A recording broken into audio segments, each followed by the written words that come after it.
ওদের গায়ে হাত তোলা আর ওদের মুখ চেপে ধরার অধিকার কে দিয়েছে আপনাদের? মারার যদি আপনাদের একমাত্র অস্ত্র হয়, সবাই দাঁড়িয়েছি সামনে, আরো দাঁড়িয়ে যাব। বন্ধ ক্যাম্পাসে আবার স্লোগান, আবারও মিছিল। কোটা আন্দোলনের জেরে বন্ধ থাকা ঢাকা বিশ্ববিদ্যালয় ক্যাম্পাসে শিক্ষক ও শিক্ষার্থীদের এই সমাবেশ। বুধবার মার্চ ফর জাস্টিস কর্মসূচিতে হাইকোর্ট মাজার গেটে পুলিশের হেনস্থার শিকার হন ঢাকা বিশ্ববিদ্যালয়ের 2 শিক্ষক। প্রতিবাদে অপরাজ্য বাংলার পাদদেশে শিক্ষক শিক্ষার্থীদের এই প্রতিবাদ। এতে যুক্ত হন অন্যান্য বিশ্ববিদ্যালয়ের শিক্ষকরাও।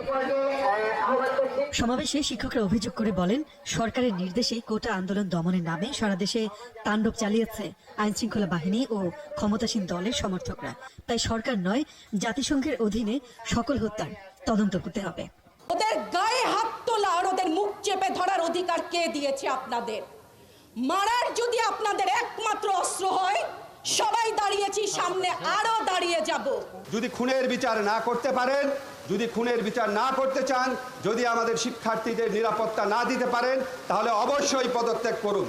শিক্ষকরা বলছেন, হত্যার বিচার ও আটক শিক্ষার্থী সহ অন্যদের নিঃশর্ত মুক্তি দিতে হবে, কারফিউ তুলে নিতে হবে, ব্লক রেডের নামে গ্রেপ্তার বন্ধ করতে হবে। কেন সাইদের বুকে স্পষ্টভাবে গুলি করে মারা হলো, অথচ পুলিশের বিরুদ্ধে কখনো কোনো কিছু অভিযোগই এখনো পর্যন্ত আসেনি?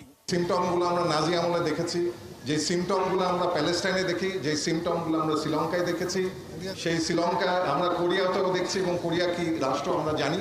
সেরকমই একটা অবস্থা আমাদের এখানে বিরাজ করছে। একটা শিক্ষার্থীর বিরুদ্ধে মামলা রেখে কোনো পাবলিক পরীক্ষা অনুষ্ঠান হতে পারে না।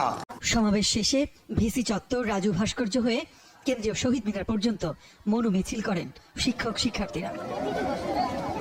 শিক্ষকদের এই কর্মসূচি ঘিরে ঢাকা বিশ্ববিদ্যালয়ে প্রবেশে ছিল পুলিশের কড়াকড়ি। অনেক শিক্ষককে ক্যাম্পাসে ঢুকতে দেওয়া হয়নি বলে অভিযোগ করেন শিক্ষকরা।